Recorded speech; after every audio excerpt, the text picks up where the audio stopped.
Et tout de suite après, eh bien, notre Batena. Est-ce que tu peux te tenir debout? On peut acclamer Batena. Vous pouvez faire mieux que ça pour Batena. Waouh, waouh. Batena est mariée à Vincent. Batena est juriste de formation. Batena était notre oratrice l'année passée. Batena écrit. Batena est missionnaire. Batena travaille là au service de contentieux. Si tu as des dettes, tu auras affaire à Batena pour la Belgique. En tout cas, Batena, voici le moment. Tu peux monter et parler de la part de notre Seigneur. Bonjour à tous. Donc voilà, je suis Batena, comme maman Jeanne l'a présenté. Premièrement, donc, je vous accueille tous et je voudrais remercier maman Jeanne, je voudrais remercier également le pasteur Paul et remercier l'ensemble du comité qui a organisé la conférence et je salue également Nathalie qui va parler après. Alors, je vais faire un témoignage qui est très très long en réalité. Donc je vais essayer de cibler les éléments essentiels et surtout de rentrer dans le thème femme de distinction appelée à l'excellence. Alors je vais commencer juste par un verset qui m'est à cœur et qui représente ma vie en fait. C'est Ésaïe 61. L'Esprit du Seigneur est sur moi, car l'Éternel m'a oint pour porter de bonnes nouvelles aux malheureux. Il m'a envoyé pour guérir ceux qui ont le cœur brisé, pour proclamer aux captifs la liberté et aux prisonniers la délivrance, pour publier une année de grâce de l'Éternel et un jour de vengeance de notre Dieu, pour consoler tous les affligés, pour accorder aux affligés de Sion, pour leur donner un diadème au lieu de la cendre, une huile de joie au lieu du deuil, un vêtement de louange au lieu d'un esprit abattu, afin qu'on les appelle les térébintes de la justice, une plantation de l'Éternel pour servir à sa gloire. Ils rebâtiront sur d'anciennes ruines, ils relèveront d'antiques décombres, ils renouvelleront des villes ravagées, dévastées depuis longtemps. Alors j'ai pris ce verset pour plusieurs raisons. Parce que ma vie, je la décris au début comme une ruine et des cendres.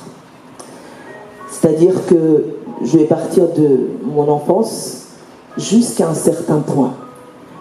Et j'ai expérimenté le Dieu qui transforme nos ruines en ornements. Le Dieu qui transforme nos ruines en turban royal. Et c'est ce témoignage que je vais vous rendre aujourd'hui. Donc je suis Batena, donc je suis juriste de formation. Je suis née à Kinshasa. Je suis arrivée à Belgique à l'âge de 2 ans et demi. Donc j'étais très très jeune lorsque mes parents sont venus en Belgique. Nous avons habité dans une région qui s'appelle Moignolet. Donc c'est vers la région de Sambreville. Et on était à l'époque les premiers Africains dans la région. On n'était pas des familles, c'était pas vraiment, il n'y avait pas beaucoup d'Africains, on était peut-être 3 familles. Et donc dès le début, on a vécu ce qu'on appelle un peu la stigmatisation, parce que les gens n'étaient pas habitués à voir des Noirs. J'ai 48 ans, donc c'était dans les années 80 qu'on arrive dans un village, c'était pas à Bruxelles. Et donc on arrive dans un village où on est regardé tout le temps, parce qu'on voit des Noirs pour la première fois. Et donc, on vit à l'école certaines choses, évidemment, on nous touche les cheveux, certains nous appellent caca, certains nous appellent, voilà, de tous les noms, mais jusqu'à ce que les gens s'habituent. C'est juste l'étrangeté et le fait qu'ils ne connaissent pas. C'était la différence qu'ils ne connaissaient pas. On grandit dans ce quartier, dans cette région. Dans mon adolescence, à l'âge de 15 ans, mes parents vont divorcer. Ils se séparent. Il faut savoir que je viens d'une famille où ma mère était très protectrice. C'est-à-dire que nous, on avait un couvre-feu. À 21h, tu n'es pas là, tu ne rentreras pas à la maison. Et donc, elle était très stricte. Mais lorsqu'elle divorce, ils divorcent, mes parents, eh bien, c'est le chaos à la maison. Et pour essayer de me préserver, on est 5 enfants au total, mon père va décider de me mettre en internat dans la région de Gosselies. J'ai 15 ans. Et je me souviens que, comment je le perçois, pour la première fois, le fait qu'on me met à l'internat, je me dis, on m'a abandonnée. J'étais une très bonne élève. Et je ne comprenais pas pourquoi mes sœurs restaient à la maison et moi, on m'a mis à l'internat. C'est là qu'a commencé le début du chaos. Je suis en internat. J'ai évolué en internat pendant un certain temps. J'étais à la recherche constante de l'amour. De l'amour. Mes parents m'aiment beaucoup. Mais vous savez, la traduction et l'interprétation d'un enfant est différente. Selon ce qu'on vit, puisqu'ils m'ont mis à l'internat, ils m'ont abandonné. Et donc, j'évolue comme ça dans la vie, à la recherche quelque part éperdue de l'amour, que je ne trouve pas, bien entendu.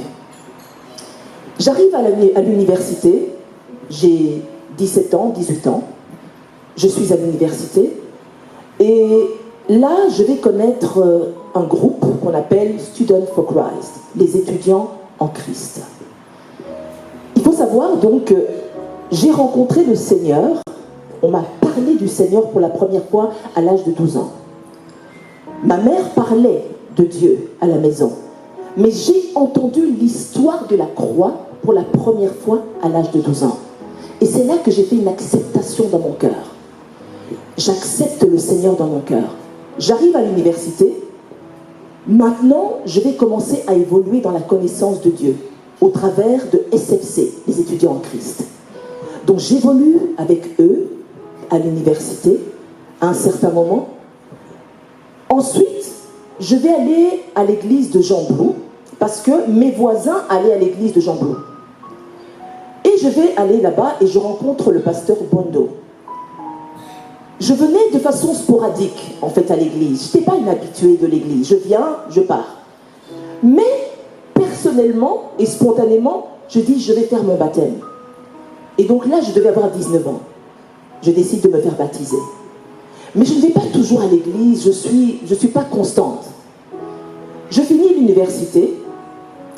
Je sens le besoin, maintenant, de fréquenter une église de façon constante.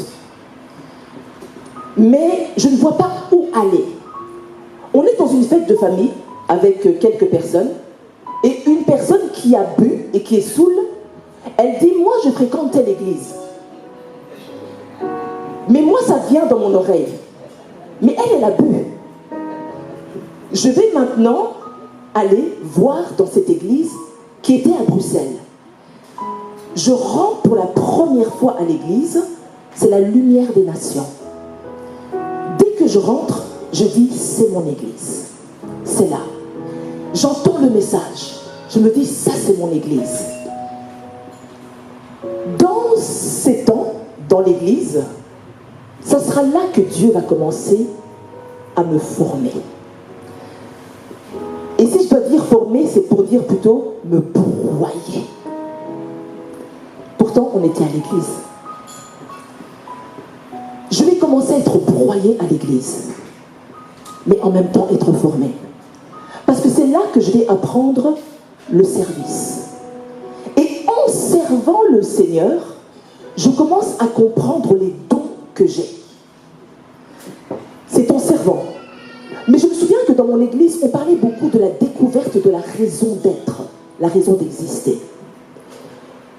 Et pour moi, c'était un mystère. Parce que jusqu'à l'âge de 25 ans, je ne savais pas pourquoi j'avais été formée. La seule chose que je sais, c'est que je vais faire des études, j'ai fini mes études, et j'ai commencé à travailler directement. Mais je sens quand même une insatisfaction. Je sens que je suis appelée à plus que ça. Bien sûr que je suis bien rémunérée. Bien sûr que sur le plan sociétal, ça fait bien d'être juriste. Mais je sens qu'il y a autre chose à laquelle Dieu m'appelle. Maintenant, je vais passer par des épreuves très compliquées. Vous savez, dans l'église, il y a toutes sortes de personnes. Il y a des brebis et il y a des loups. Et les loups, souvent, sont dans la direction, dans des positions d'autorité. Mais ils sont déguisés en bergers. Je vais me faire... Donc, il y a un serviteur de Dieu, un ministre de Dieu, qui va m'arnaquer de plus de 50 000 euros.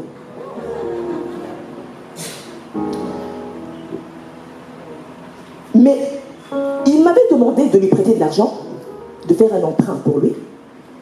Mais vous savez, j'avais 30 ans. J'étais une bleue. Je ne connaissais pas tout ce qui se passe vraiment à l'église. Pour moi, église veut dire ça. Mais il y a toujours de l'infiltration. Donc je suis arnaquée de plus de 50 000 euros. Mais il me le demande à moi, mais une semaine avant ça, il y a quelqu'un dans l'église qui dit: Batena, j'ai eu un rêve sur toi. Quelqu'un va te demander quelque chose, mais s'il te plaît, ne signe rien. Une semaine avant. Quand la demande m'est faite, je me rappelle de la parole. Mais les manipulateurs insistent toujours. Ils ont l'ADN du diable. Ils insistent. Et donc, à force d'insistance, je tombe dans la manipulation. Je le fais, je signe. Et devinez quoi?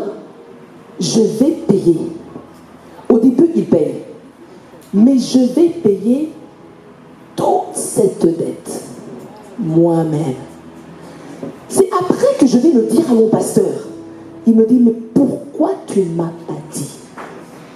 Il a fait ça à beaucoup de gens ici. Le pasteur me console. Il me dit: Batena, tu vas payer. J'ai dit: ok, je vais payer. Je suis dans la ruine, sur tous les plans, émotionnels, financiers. Je suis juriste, hein? Je vais travailler tous les matins, mais endetté. Personne ne le sait dans mon travail. Un jour, un an passe, je paye. Je commence le mois parce que au début, ils payaient. Et donc, les mensualités se sont accumulées. C'est moi qui devais maintenant en payer. Le mois commence, je n'ai plus rien. Je n'ai plus rien. Je dois dire à mes parents maintenant, pour qu'ils viennent au secours. On essaye de faire des procès, mais vous savez, vous faites un procès avec un insolvable. Ça sert à rien. Moi, je suis dans le domaine du contentieux. On ne poursuit jamais les insolvables. Tu vas perdre de l'argent. Finalement, il y a un jour, j'en ai assez. Je décide maintenant de chercher le Seigneur. Parce que j'avais entendu dans mon église un homme qui était passé et qui priait beaucoup. Et moi, j'étais très dubitative lorsque les gens disaient: Dieu m'a dit. Très, très dubitative. Mais je dis: je vais essayer par moi-même. Parce que dans cette situation, il doit me dire quelque chose. Je cherche Dieu une semaine avec un livre que j'avais qui s'appelle Listen to Your Heart de Kenneth Hagin. Écoute ton cœur. Parce que Dieu parle là.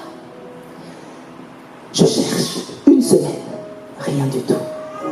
2 semaines, rien du tout. Je n'entends rien. 3 semaines, rien du tout. 4 semaines, rien.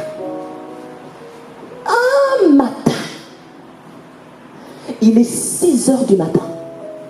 J'entends très clairement, je suis éveillée.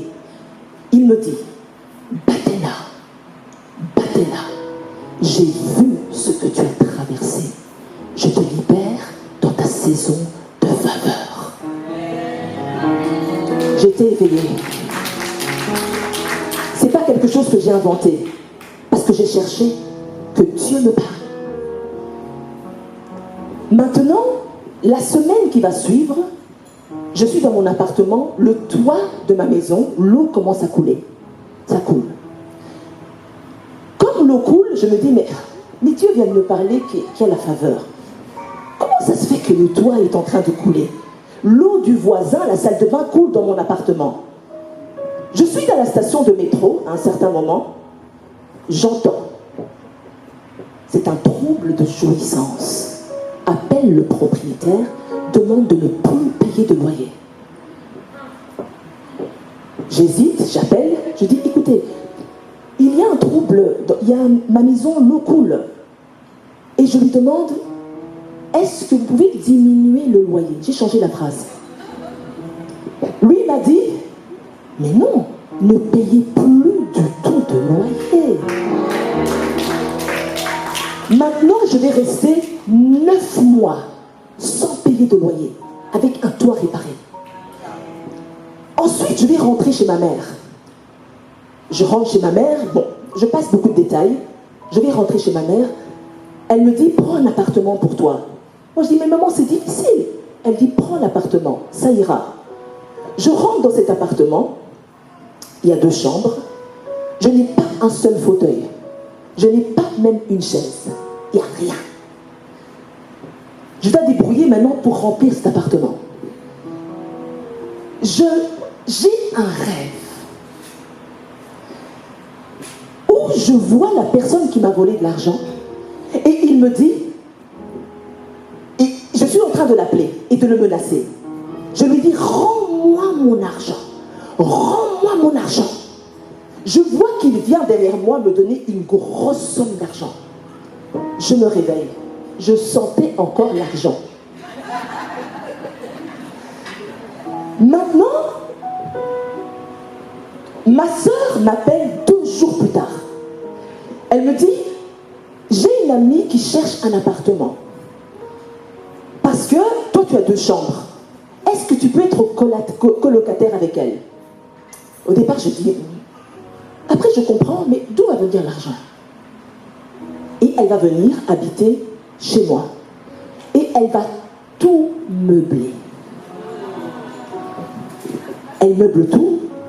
Et elle payait une partie du loyer jusqu'au point où elle est restée jusqu'au mois d'octobre. Au mois d'octobre, ma dette était terminée. Je dois passer des détails, mais il y a beaucoup de choses que Dieu a fait. Beaucoup. Et la chose sur laquelle je voudrais insister ici, c'est l'obéissance. La Bible dit, l'obéissance vaut mieux que le sacrifice. L'obéissance, ça vaut mieux que 1000 prières. Une seule obéissance peut changer toute ta vie. Maintenant, j'ai terminé ma dette. J'ai maintenant le désir de me marier. J'ai 37 ans. Les choses sont plus ou moins claires maintenant. Je dois me marier. Mais je ne trouve pas la bonne personne. Parce que vous savez, beaucoup de gens, quand ils entendaient, elle est juriste, elle occupe tel poste, beaucoup de gens viennent pour l'argent.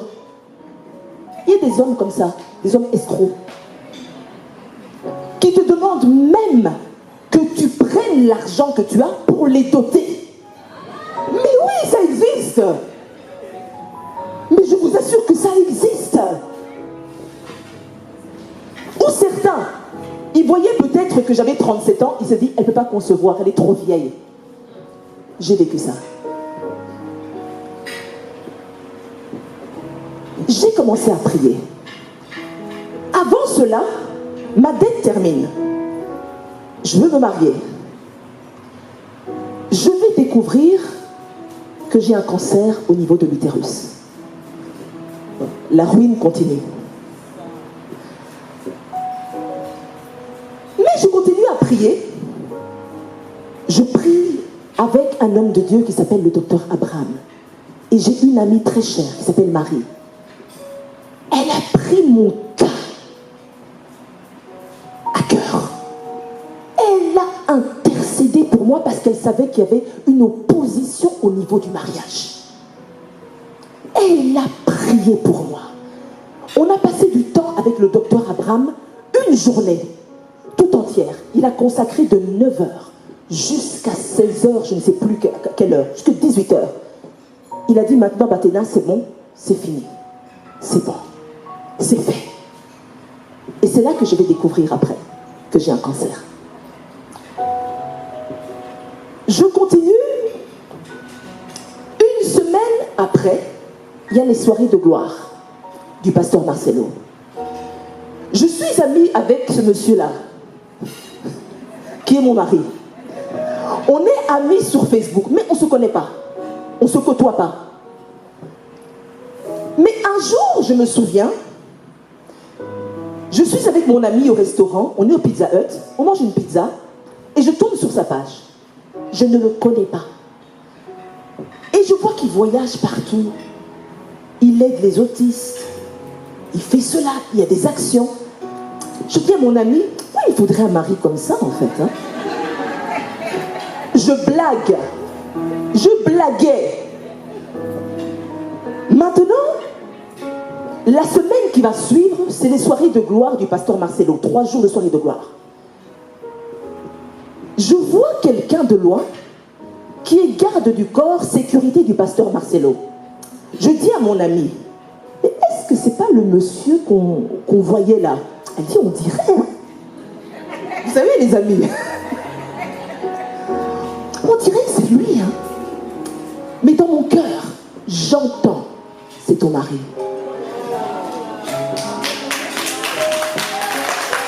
Mais vous savez quoi? La femme, elle doit garder le charisme. Maintenant, qu'est-ce que je fais?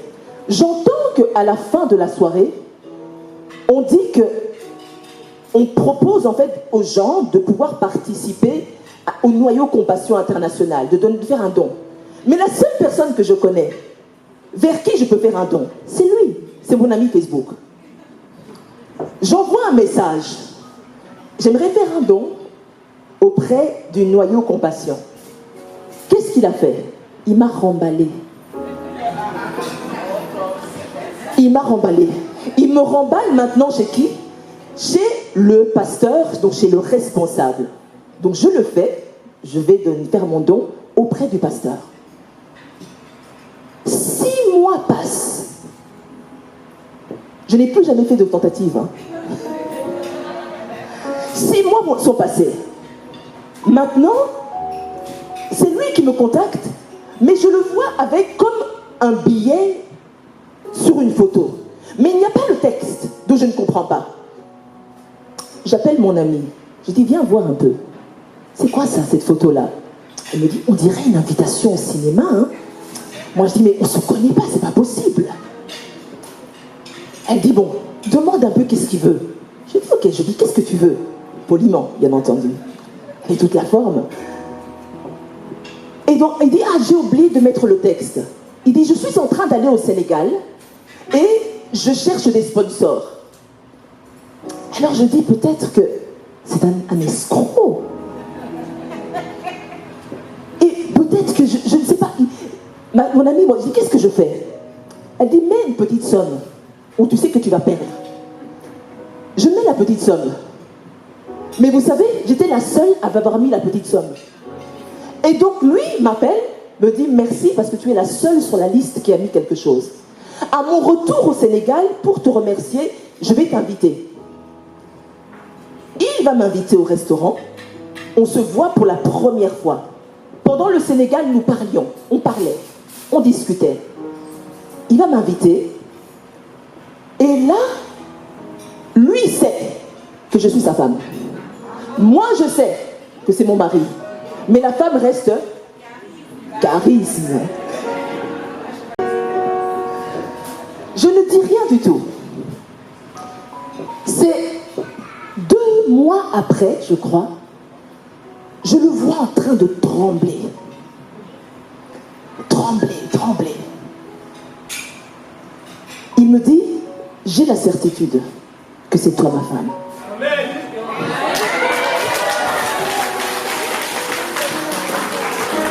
Et il va me demander en mariage.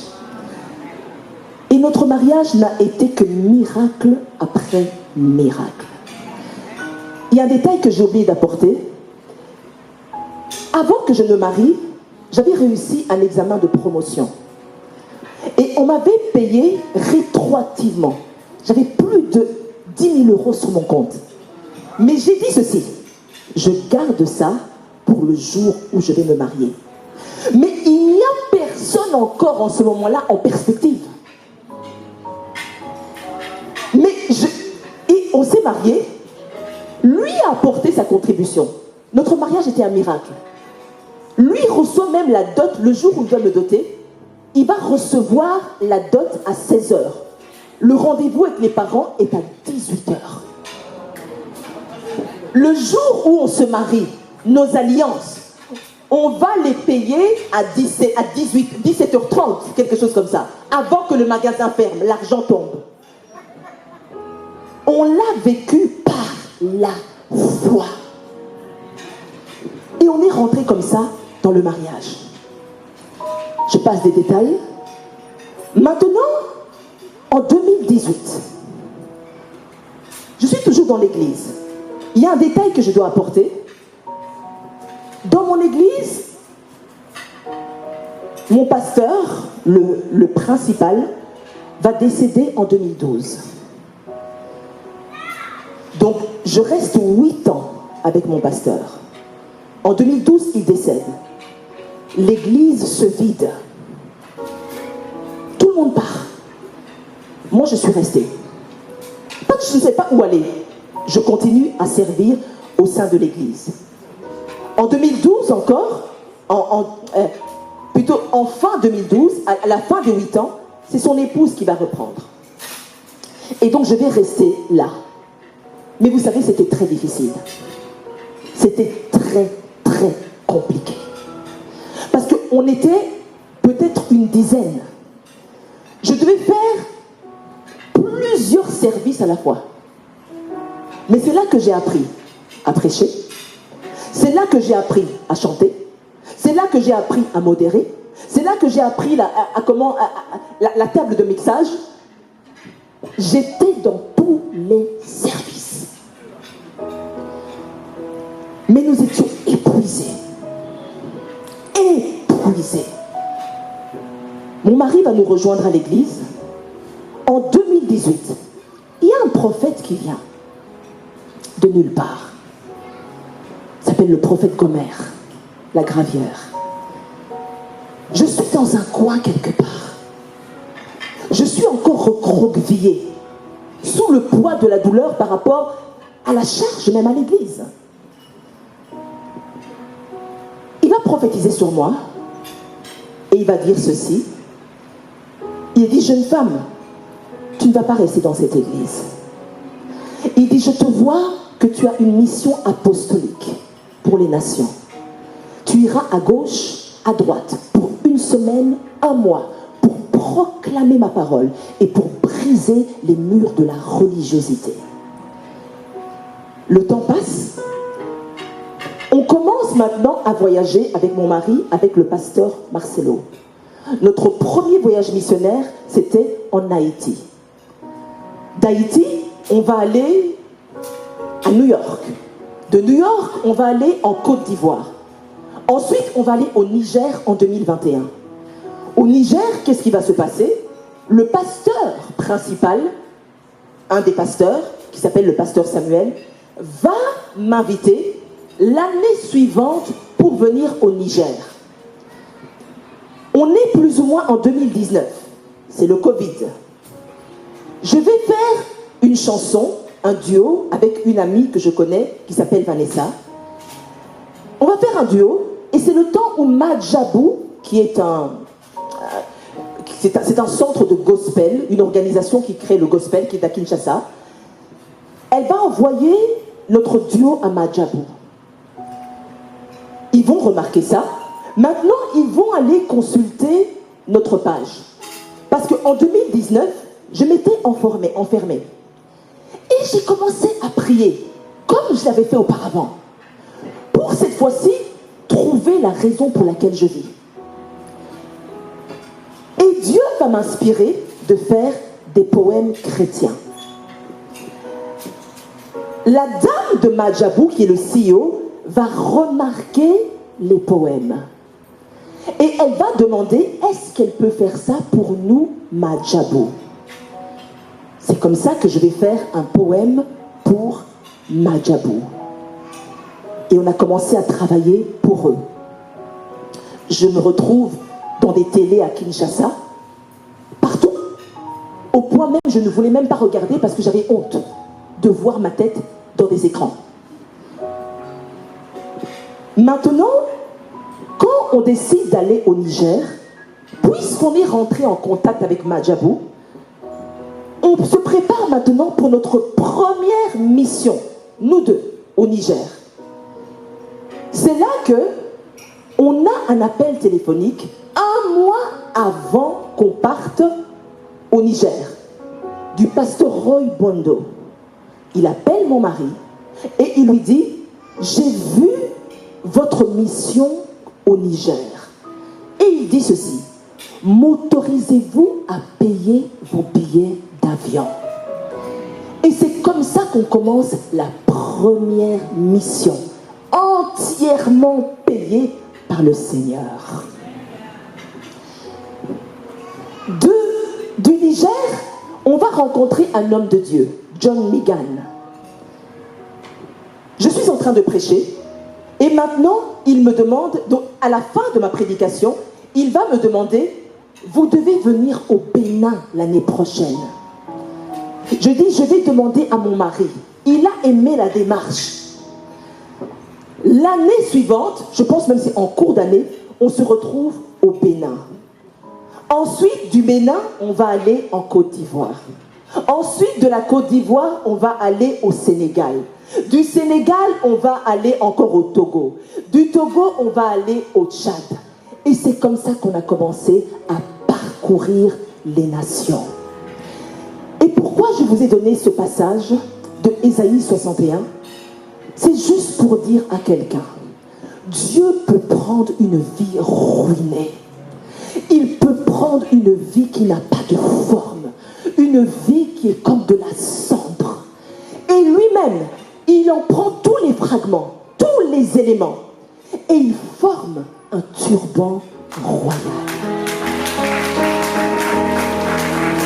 Et la précision que je voudrais dire, tout ce que Dieu a fait, toutes mes ruines, toutes mes douleurs, il a utilisé tout, mais je dis bien tout, dans un seul but, pour que moi-même, j'aille pour rebâtir les vies qui sont ruinées, pour relever les antiques décombres, pour renouveler les vies dévastées.